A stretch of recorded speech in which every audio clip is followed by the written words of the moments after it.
had, I think we had every constituency for the trails at both of those meetings. I found it very interesting that we got individuals stumping for their position and why other people's position was outdated, old-fashioned, and kind of foolish. So it was really interesting. We really, all Claudia did was throw out some questions, and we started eating popcorn and watching the show. It was good. We got some great information, but again, this is internal. These are people that are affected by this trail. So if we could quickly go around with staff, if you would kind of tell Claudia and Patrick what your role is with the county, and then we'll turn it over to Claudia and Patrick. I know some of us have a hard stop at 10 o'clock, but we'll carry on. So I'm going to try to keep track of everyone. So Kelly, you want to start? Hi, yes, I'm Kelly Stewart. I'm the Los Alamos County Economic Development Division Marketing Specialist. So I manage the contracts for our tourism marketing initiatives, and I've been involved in our outdoor recreation, trying to kind of do what we can to mirror the state's efforts to designate the outdoor recreation industry as a sector that we're pursuing. And also branding, and as well as supporting our economic development efforts. Eric, I see you're next on my screen. Good morning, everybody. Eric Martinez, county engineer, manage the engineering and project management division. So we manage a variety of projects, including transportation projects, roads, and multi-use trails. So I guess our interest would be you know, the interconnections with how our transportation system, you know, roads, trails, and transit service and the like interact with the recreation component and projects of this sort. So thank you. Dee and Dakota.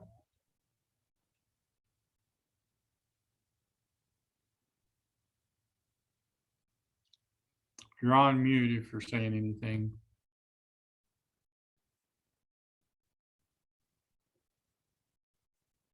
All right, so we'll go to Linda. Linda. Linda Lindstrom, I'm the office manager for community services and the Zoom guru for all of your meetings. Nice to talk to you again. Keith. Hey, Claudia and Patrick, long time no see. I'm a project manager under Eric Martinez. Working on transportation related projects. I don't think I actually am the project manager for the urban trail, which runs along Canyon Road by the tennis courts, which, if I'm thinking of the right Pueblo Canyon Trail, may intersect or have proximity to that specific project. But as Eric was saying before, we just want to make sure that we're aware of what's being planned for this, so we can either help or incorporate it into our projects where possible. Yes, my mouse is stopped. All right, Dee. Sorry, I'm having computer issues. Literally blocking and not bringing my screen up. I'm Denise McCoy. I am the aquatic manager here at the Waka. Been here 15 years now, and we run alongside the Acid Canyon Trail from the Aquatic Center. And then my name is Dakota Hoper. I'm the new aquatics coordinator here at the Walk-Up. I've been here about 7 years as full-time, and yeah. Eric. Good morning. I'm Eric Peterson, Los Alamos County Open Space Specialist, and I manage all the open space and trails here in Los Alamos County. Manny. I'm Emmanuel Beta. I'm the park superintendent. I maintain all the parks in Los Alamos and White Rock and surrounding areas. And then Catherine.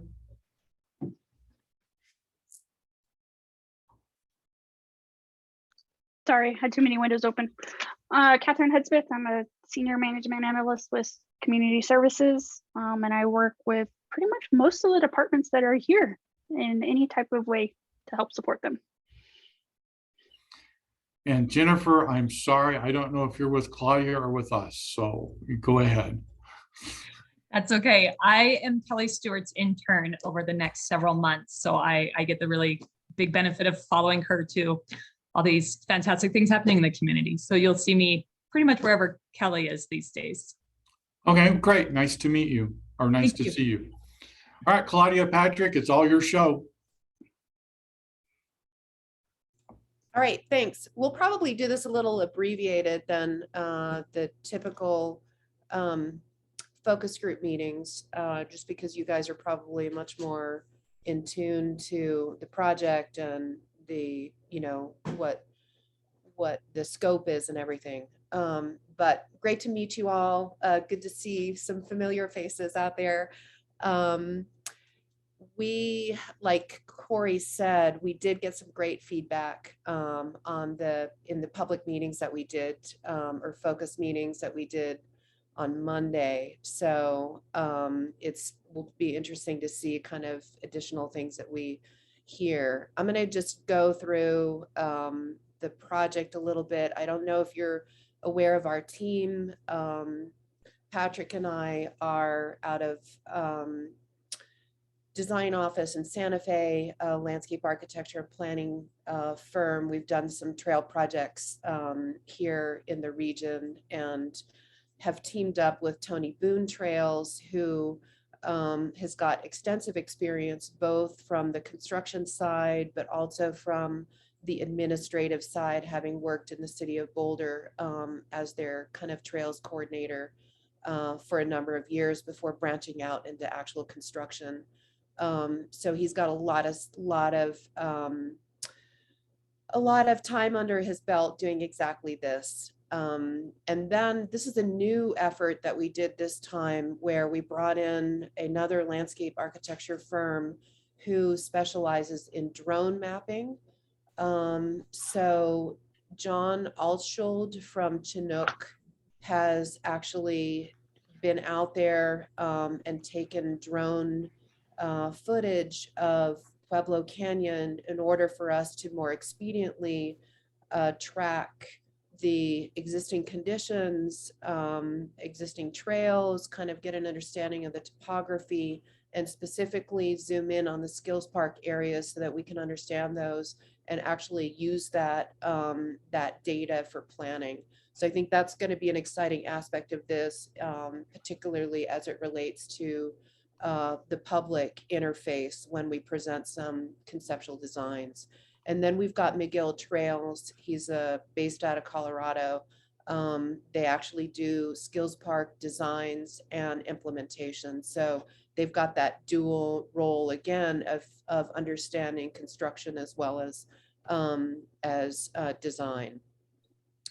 So as you all are probably aware, what we were tasked to do with the RFP is to put together a conceptual layout for a 7-mile trail, green blue, so addressing kind of the beginner intermediate level trails that what we're hearing is not, and what we understand of the array of trails that are available at Los Alamos is one of the least available for people, those introductory level trails.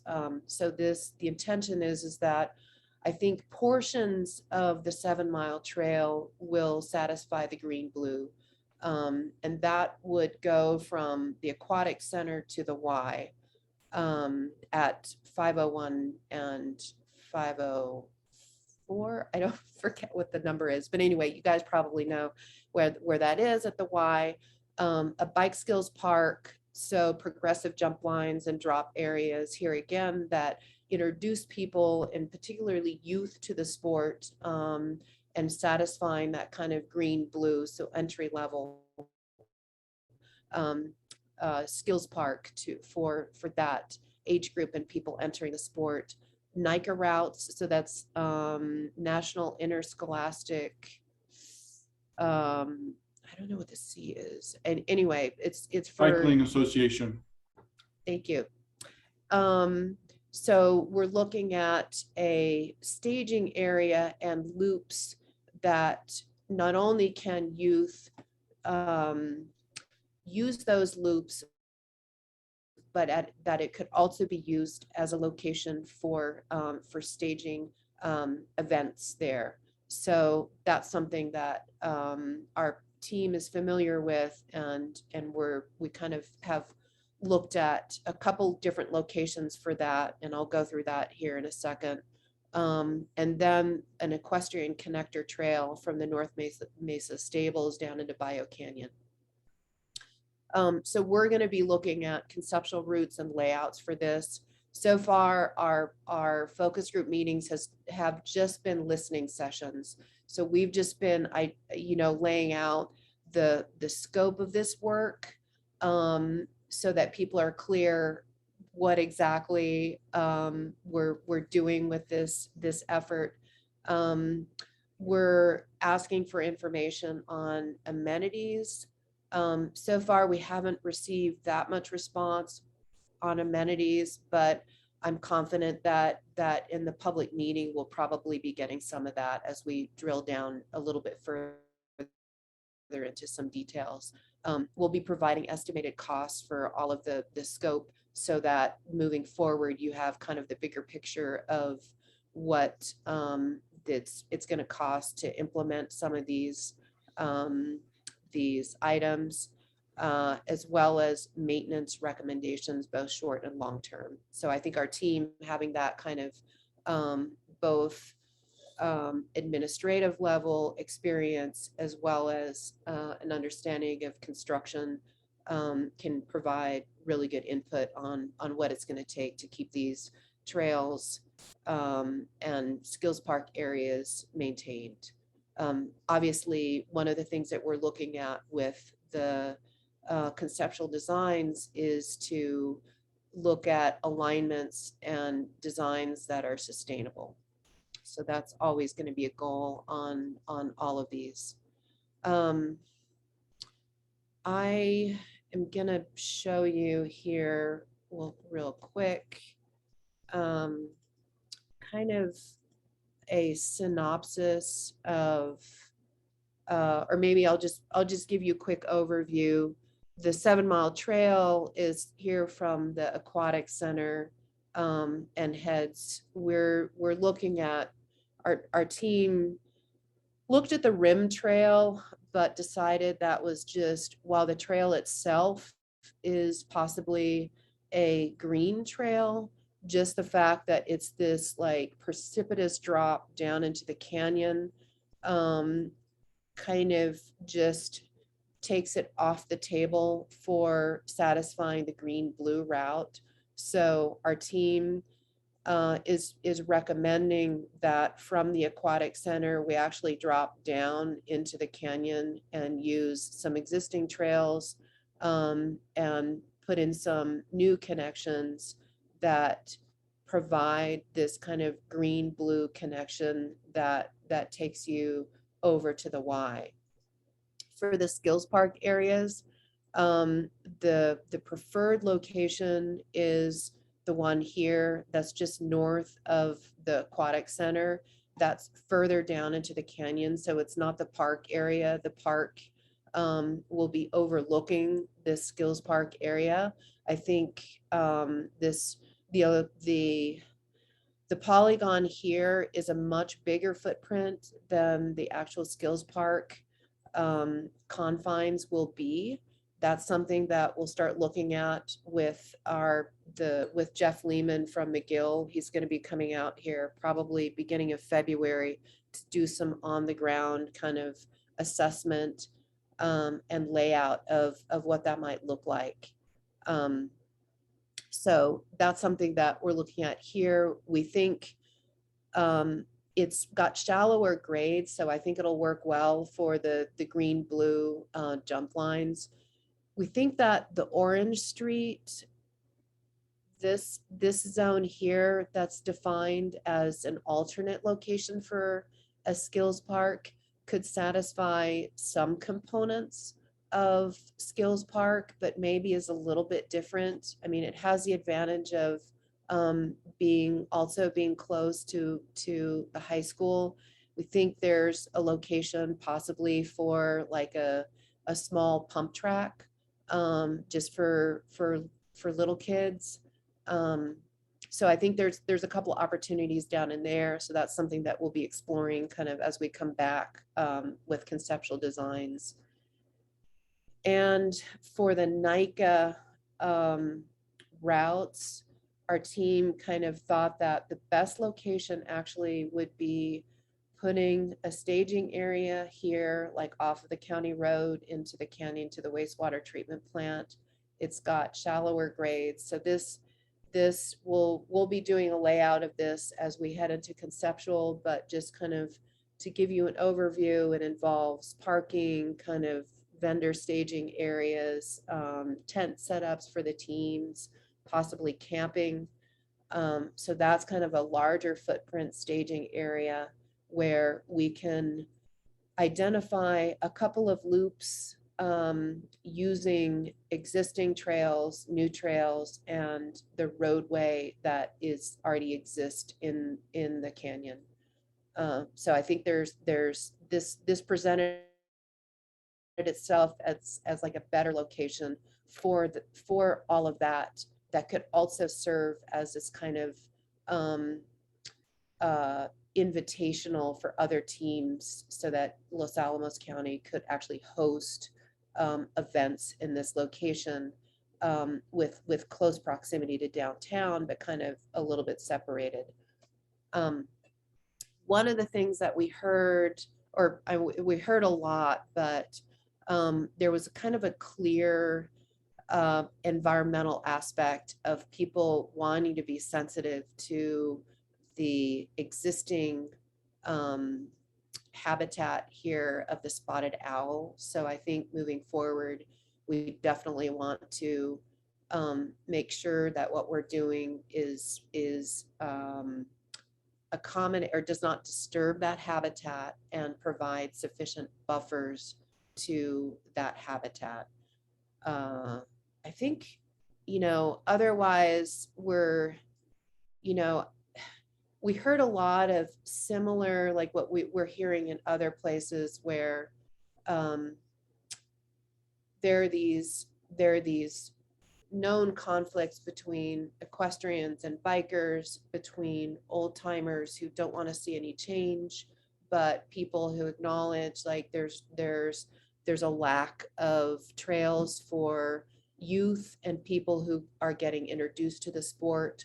So I think just being cognizant of those tensions and trying to just explain what we're trying to do here is not this kind of major draw. We're not turning this into a Moab. I think that's a lot of or some people's fears, is that this is going to be this kind of destination mountain bike place. I think we'll at the public meeting explain that is not the intention here, where the focus is really to try to get these improvements more for youth. So I think, Patrick, if you want to add anything to that I missed, but I think it'd be, I'm looking forward to hearing kind of from a staff standpoint, like what you see is kind of some of the challenges and some of the things that we need to address as we move forward. And Corey, if there's anything that you feel like we need to kind of put out there for laying the groundwork of what we heard moving forward, that would help this group.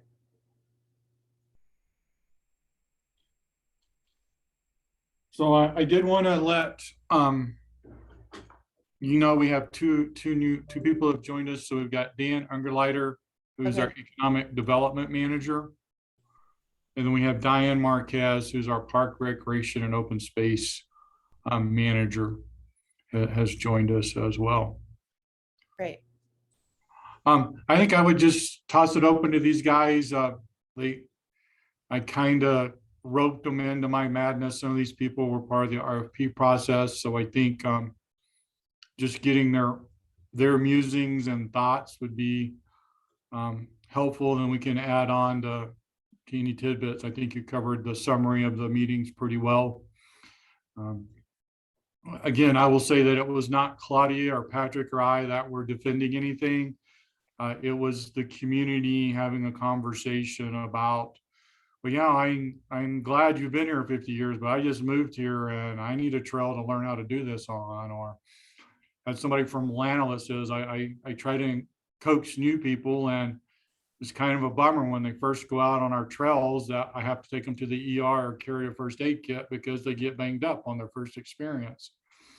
So again, with that knowledge, we'll just kind of turn, I guess if it's okay, Claudia, we'll just turn over to you guys and kind of get your thoughts on anything you've seen or where you think this project's going, and go from there.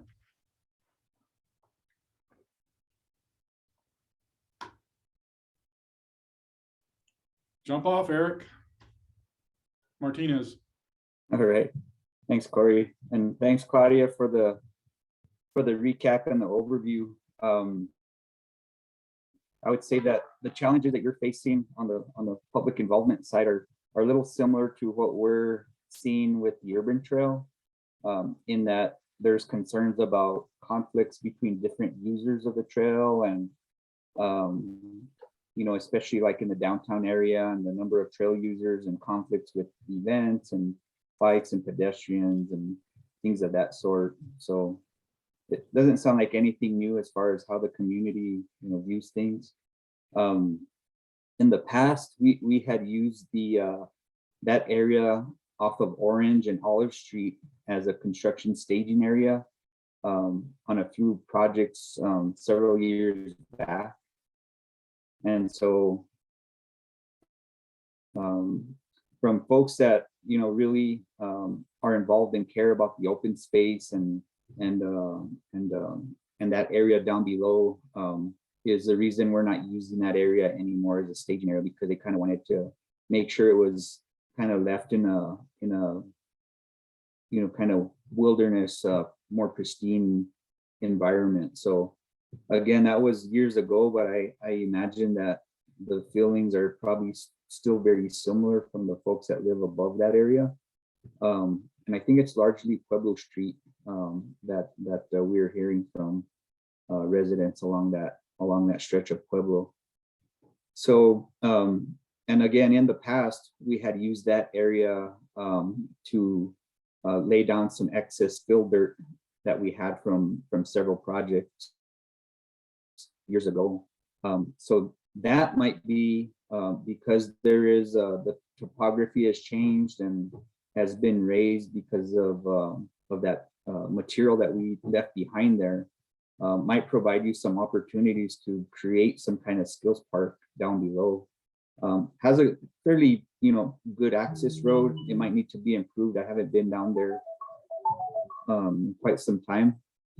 But it is accessible and may provide even some opportunities for parking down below. So just a little bit of background on that area, because I've had some experience with that area.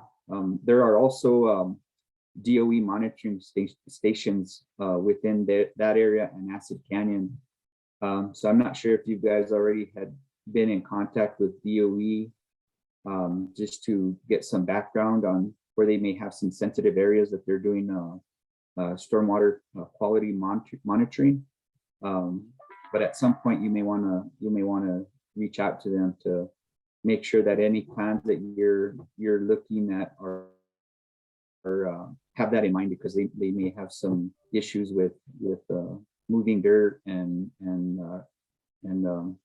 regrading some of the areas because of some of the legacy solid waste management unit sites that they're monitoring. So just a little feedback there. Any questions? Yeah, no, that's good. especially about, do you foresee any, or do you know of any issues that might be there with DOE in the locations that we've got kind of outlined for the skills park areas? Or do we just, just present something and get their feedback? I would say that's probably the best approach because their areas are very specific. Their monitoring stations are where they are. I don't know when you guys were out there, if you saw any of them, but they're basically these kind of boxes with equipment in them that monitor the stormwater that runs through there. So they're pretty specific areas, but when it comes to how the drainage is conveyed to there, that's and if there's any changes that go along with that, that's where they get concerned because they're trying to not increase the runoff that goes to those sites. So it may just be a matter of having that conversation with them to see what concerns. They're pretty easy to work with, as long as you engage with them, let them know what you're thinking, and I think you'll get some good feedback from them. Okay, well, and I think what we might do is, like, obviously we're gonna need to do that before we take this to the public meeting so that they've got, and we know that like the staging area for the NICA races, that's really close to Lanel parcels. So we're gonna wanna meet with them and just make sure that, everything's copacetic. So. And I have contact info to those folks Okay. if you need it. Thank you. Let's go with Kelly. I think Kelly had her hand up next. I just wanted to, I wondered if Peak has been involved in any of the listening sessions yet? Have they been attending any of those public sessions? Just because that used to be, that's the Pajarito Environmental Education Center. They now operate our nature center on Acid He Canyon. was at our but- first focus group meeting. Good, because they used to be located at Orange. They're real familiar with that area, and I just wanted to make sure that they were already on there, so. Yeah, she was one of the first people to sign up to be part of the focus groups. Eric Peterson, you're next. Great. Thank you for sharing all that information. When I was part of this initial proposal back in 2018, I worked with the cultural resource folks out of the State Historic Preservation Office, due to the fact that we have lots of cultural resources that are federally protected throughout Los Alamos County. And if we are doing any type of new trail development with machinery or long distance, it'd be in our best interest to coordinate with an archaeologist to make sure we're not adversely affecting any type of cultural site. For example, we've got quite a few sites at that lower stretch as you move towards the Y. But we have not surveyed the new alignment yet. But once we do have I guess an alignment, we can then contact my sources over there at the SHPO office, and they can possibly come out and walk that alignment. I can work with our GIS to import any cultural sites that we do have surveyed. So we are making sure we're giving them a wide range, so we're not disturbing any of those. Thanks, Eric.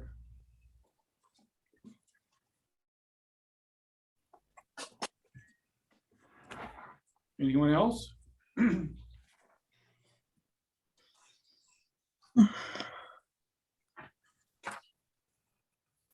Keith, go ahead.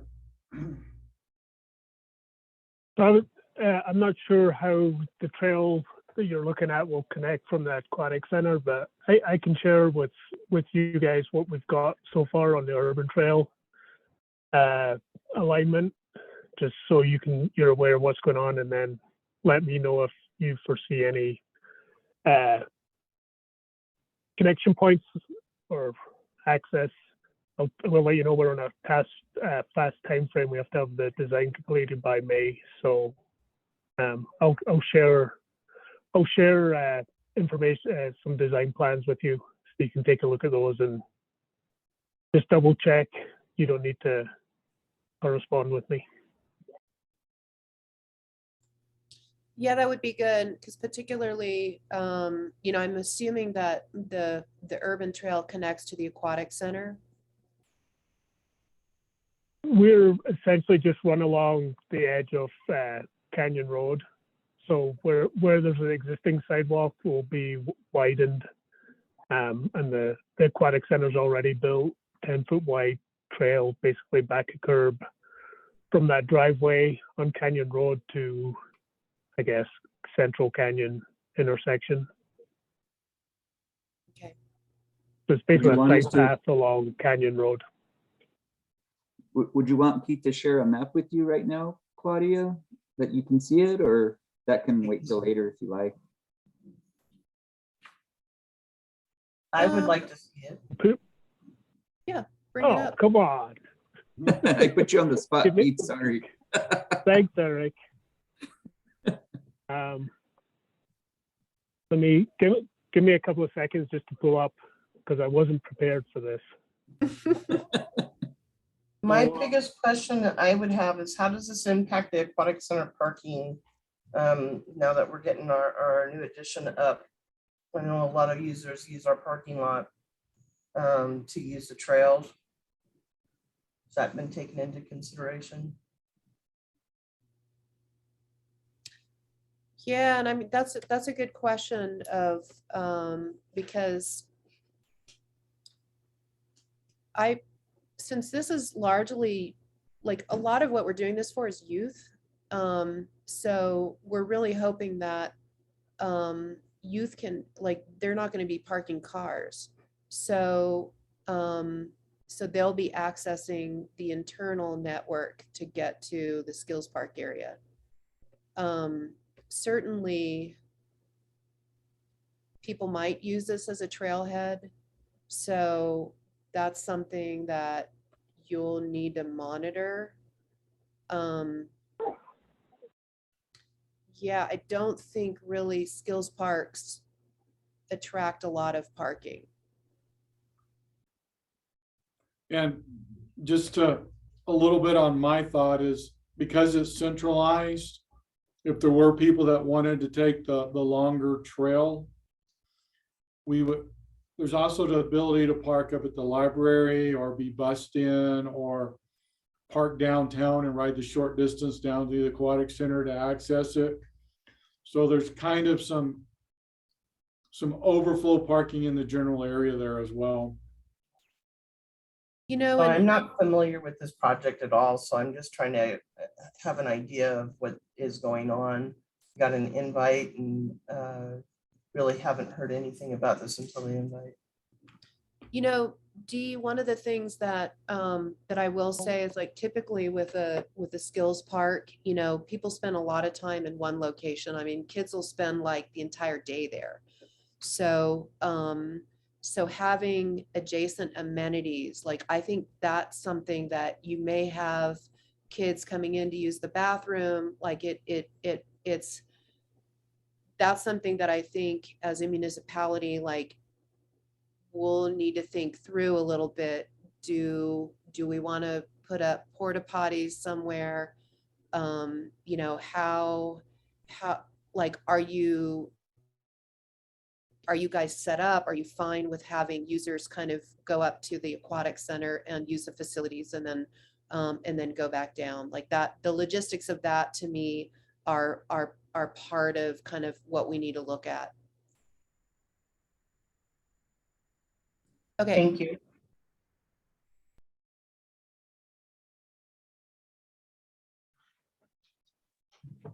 So I shared my screen, Claudia, that shows the map of the urban trail alignment.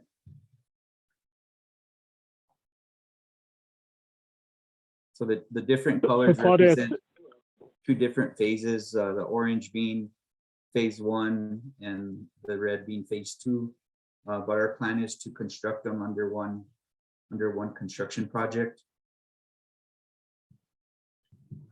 So the phase 2 along Canyon Road is essentially like the river trail along, or Alameda, you know, from St. Francis in, where it's back a curb, and then a 10-foot wide sidewalk essentially. And then the piece by the aquatic center is being constructed right now. Yeah, right there. As part of the, what we call it, the Leisure Lagoon project. So we'll be coming up to just the other side of the driveway of Canyon Road with the urban trail to connect in there.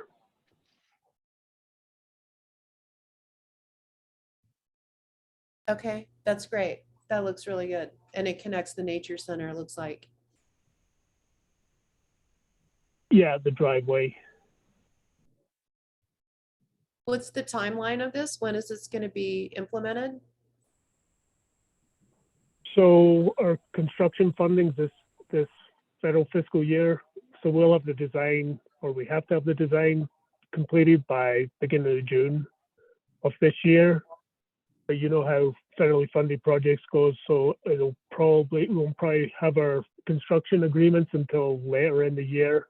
So we'll probably go to construction next construction season, probably start in the spring of 23.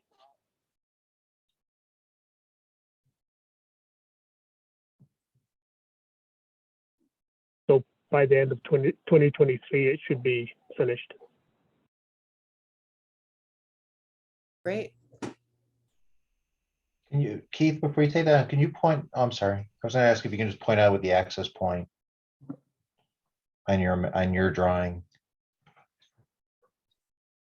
Or Eric, What was that, Dan? The access. where's the point access to- point to what we're talking about today on your drawing? We don't necessarily have an access point, but it does connect to the street network along Canyon Road.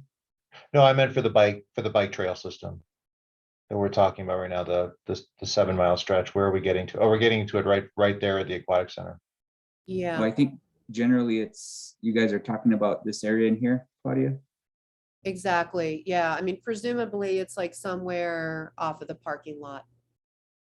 Probably using the fire road or something to head down. Yeah. And one of the things that we'll need to look at is like, bike skills parks. We'll have to see like just the emergency access. Because if there are accidents in there, and this is maybe something that we may want to have just a quick meeting with first responders just to see, what are they going to need in order to be able to extract somebody from there. I think when our team was looking at it, they thought it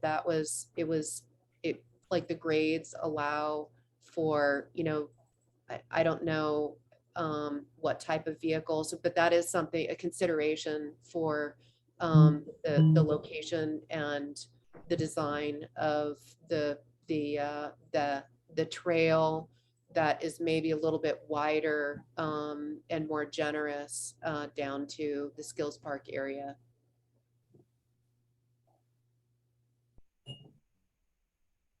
But off of the parking lot would make sense. And maybe just to clarify the area a little bit further, like there's the park and this kind of shelf right below the aquatic center with the cliff line. So they would realistically probably have to use the fire road and then switch back and then use the area below the shelf for a potential bike skills park is the area kind of in study.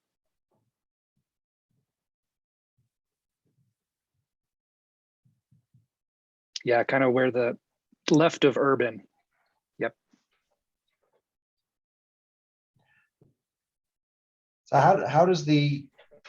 how would the existing trail system work with the bike skill park?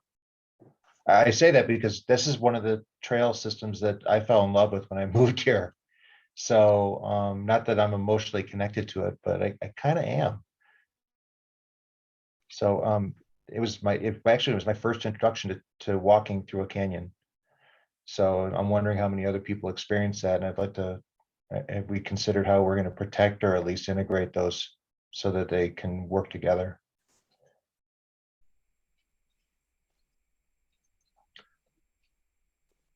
You know, that alignment is one that we're gonna be coming back to you on, of exactly what that looks like. But we do know that at least for the first section with the bike skills park in this location, they're typical, like, if I can just kind of, you know, wave my hands around a little bit diagrammatically, like we'll have the trail drop down into that kind of below the shelf where the bike skills park would be located. We do need to think about emergency access there. The bike skills, the trail will go along the perimeter of the bike skills park so that, and the bike skills park area will be clearly designated with fencing and access points so that, and that's mainly from a risk management standpoint, so that you don't have somebody who's using the trail just inadvertently enter the bike skills park and be kind of, you know, confronted with an intermediate like series of jumps. So I think that's sort of how that will look like. I think from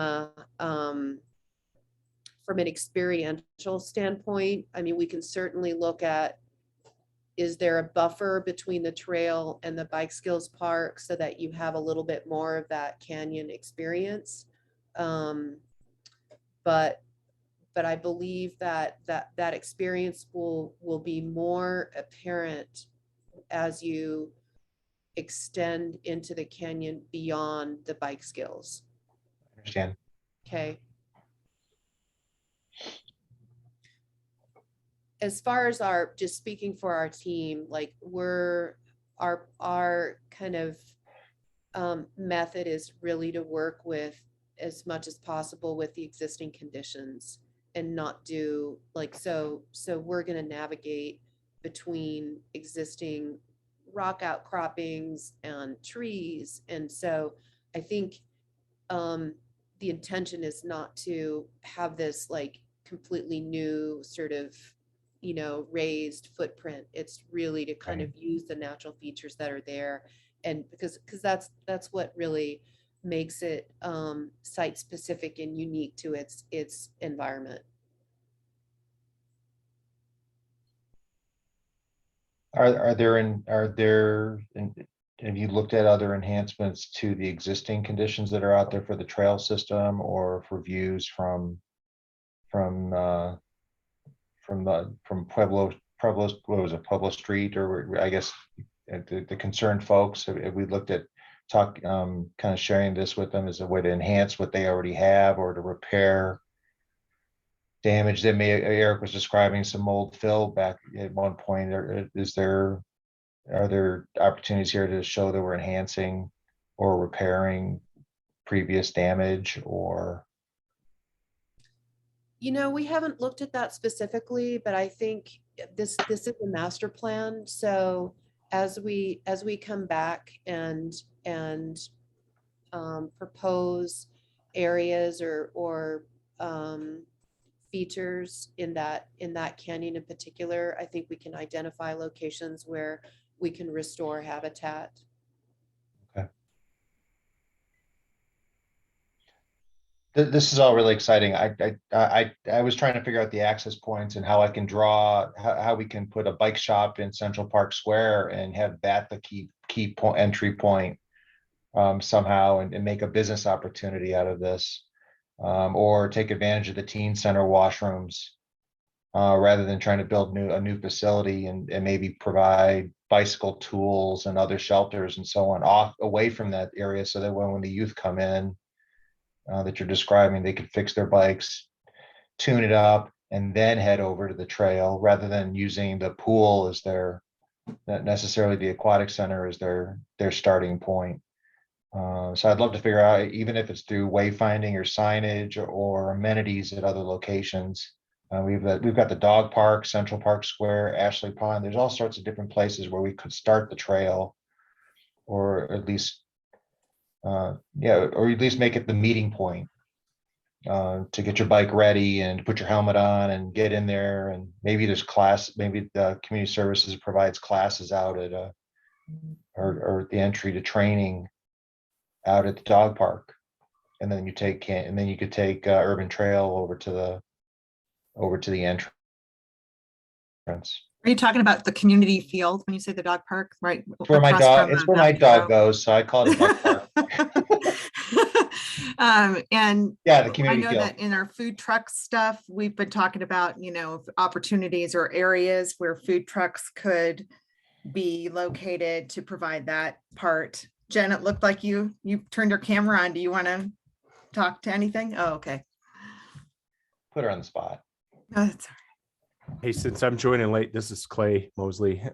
So from a standpoint of somebody who would actually use the bike park, and I take a lot of kids to these things, I've noticed that some of them had a well thought out flow pattern, because the kids will probably end up walking there. If this one's on very much of a slant, they'll a place that they can actually walk their bikes that isn't part of the actual, like, all of the different lines that would be taken, because kids will start doing the exact same line. There might be like 3 primary lines, kids and even adults.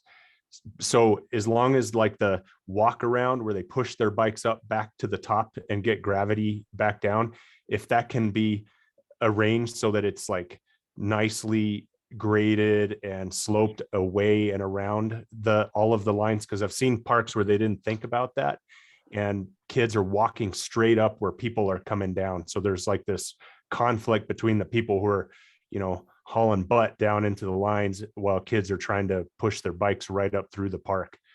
And I could just see that, the spot that has been chosen here has that nice slope.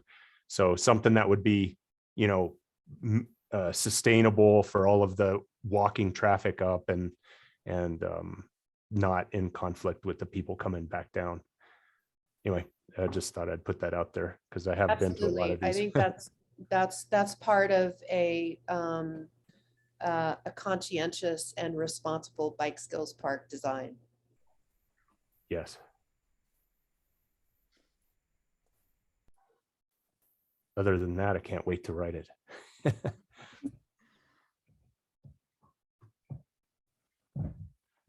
So do you have any thoughts? I mean, this is interesting to hear about kind of the synergy with the teen center. So I don't think our team has really looked at that, the connection there, but I like this idea of like having a bike shop there for the teens that can connect in like some kind of a trail connection to the skills park. Do you see any other sort of amenities or things that we need to be aware of as we kind of conceptualize this? So a lot of these bike parts have like a bike maintenance station, and like the tools are on like a cable, and there's even like an air compressor there for the tires, and it can accommodate both the Presta and Schrader valves. And it has like this stand. So they make these, municipal like maintenance stands at all these parks. So everybody has Allen wrenches, some but they're all on like these cables, so they can't be ripped off. But I've seen, I was like, how clever. They have like a 2 or 3 stands and these tools on cables. It's pretty cool. And a pump. Yeah, and air pumps, right?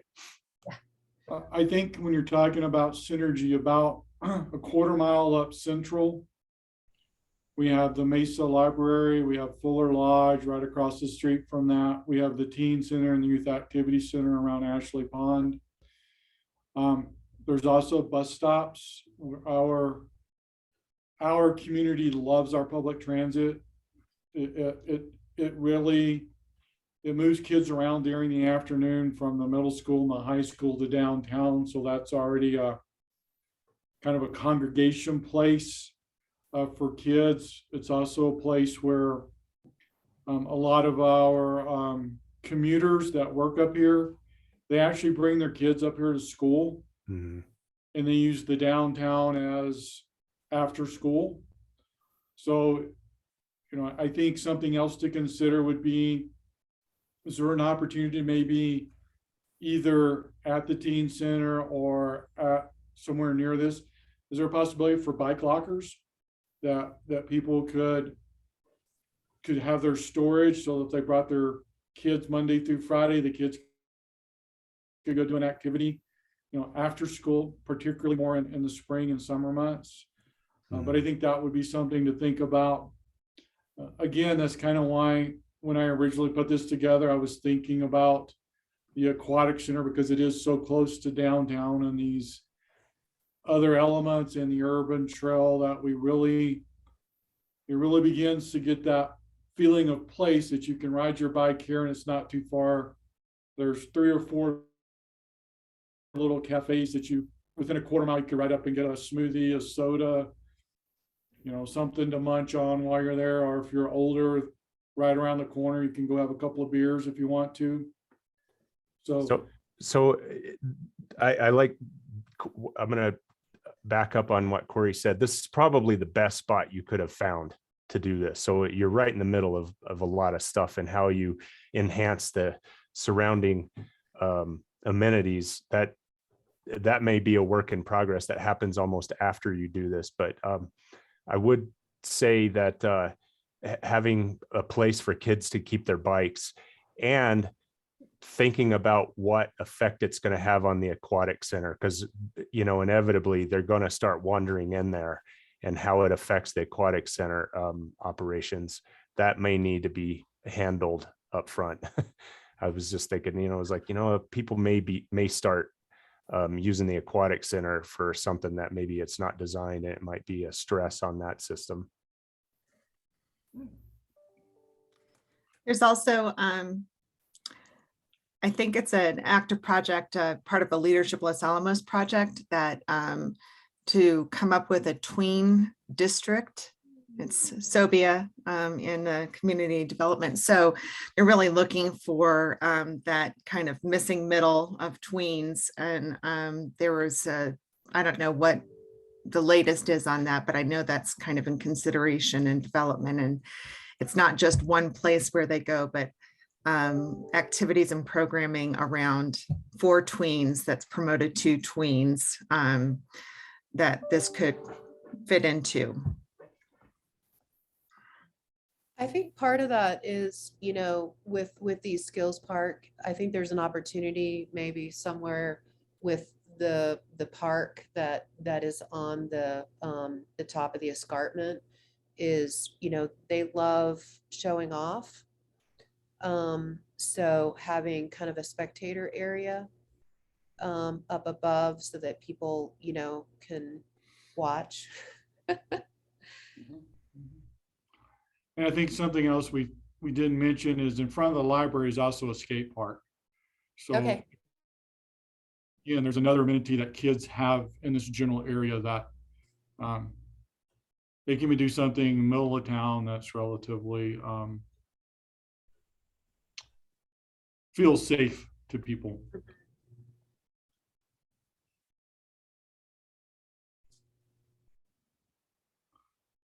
All right, gang, we got about 2 minutes. Any final thoughts, comments?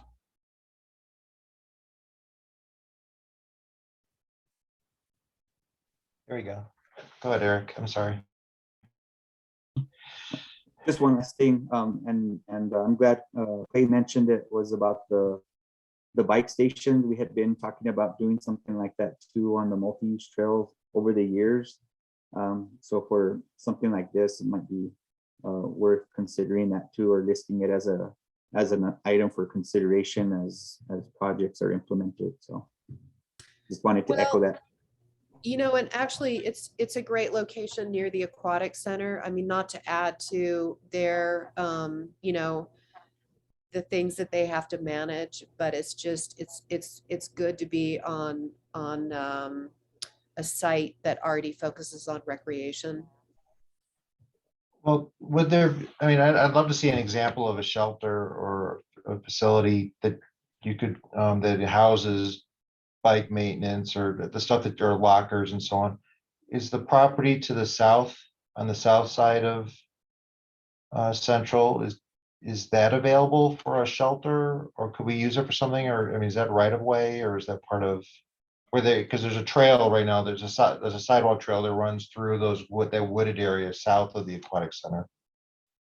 Could we set up a bike station there that would support, I mean, so that way they're not necessarily all coming together in the parking lot at the aquatic center. Maybe they're meeting at bike park across the street. Or So I- or further west. I don't know. Seems like there's more space around the aquatic center, like, right there at the kiosk. I don't want them crossing either.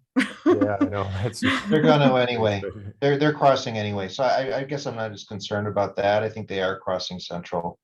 Because they're gonna be coming from all sorts of different from the teen center, from all these other places. So I really want to make sure that we're not just focusing only on the aquatic center. I think there's gonna be a lot of activity already going there. If there's a way to get some of this activity somewhere else. Well, the bike repair stations actually only take about a 4x4 square area. Oh, I was thinking of bigger activities. I understand. I put those in at train stations and stuff. They're fantastic. People use them. But I was thinking something greater where you could tune your bike, or we can have a program out there where we have several bikes up on racks and somebody that you could teach someone how to fix their bicycle before they head over there, or tune it up before they go hit the hill or hit that jump. So I think there's an opportunity there for some local businesses or new startups that has a mobile bike. I mean, I've got these guys that got vans that'll drive up and park. That's a good point. Good idea. All right, guys, I've got to bounce off this meeting. If you guys want to stay and chat, please do, but I got to go to another one. So thank you. Appreciate your time. Great info. And I'm looking forward to trying to get this off of an idea into something actual. Thanks, Corey. And I just wanted to mention, this is Diane Marquez here. Apologies for my tardiness earlier. Focusing on the aquatic center, as Dee mentioned, we're going to have to be very careful about events occurring simultaneously, because if we have swim meets, which are already taking parking along Central and we're overflowed, or we have a special event and then we have a bike park special event, it could get very, very, very chaotic and there could be no parking. So we do need to look at all that tied together. As Kelly knows, I'm very logistically oriented. And right now, parking is a concern. It always is for any of our larger events. So that would just be one of those things if we're looking at adding any other amenities or focusing on that one general area. Absolutely, point well taken. And I think that's something that is when there is an organized skills park group that is going to be hosting events, that's something that they'll need to coordinate with the aquatic center.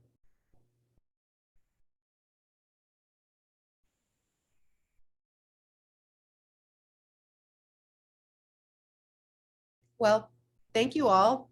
That's been great feedback. Appreciate all your insights.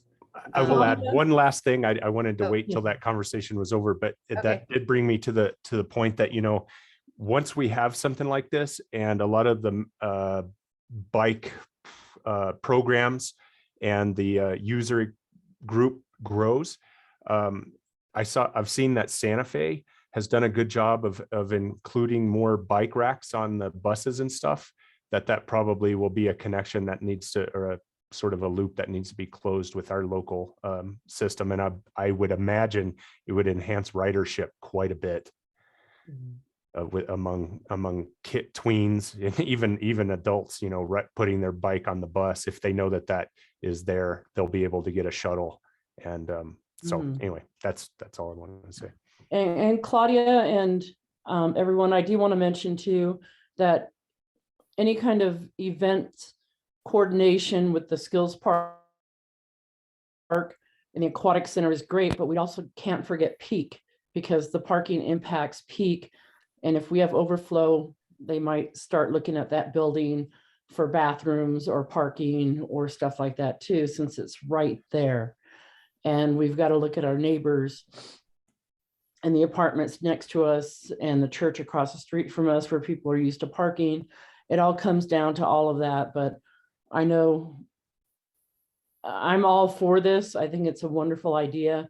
We just need to be conscientious of that space.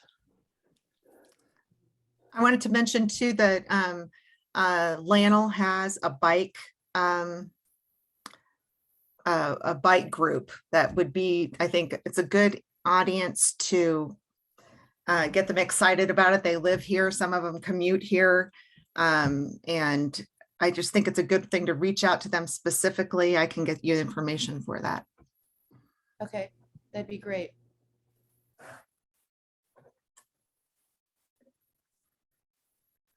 Actually, it's not just Lanel, it's a county-wide, but it includes the Lanel riders, yeah.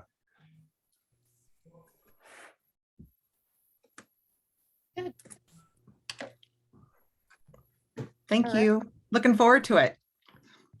Thanks, so are we. Thanks for the feedback. Yeah, thank you, guys. All See right, you next take time. care. Thanks. All right, have a great day. Bye. Thank you.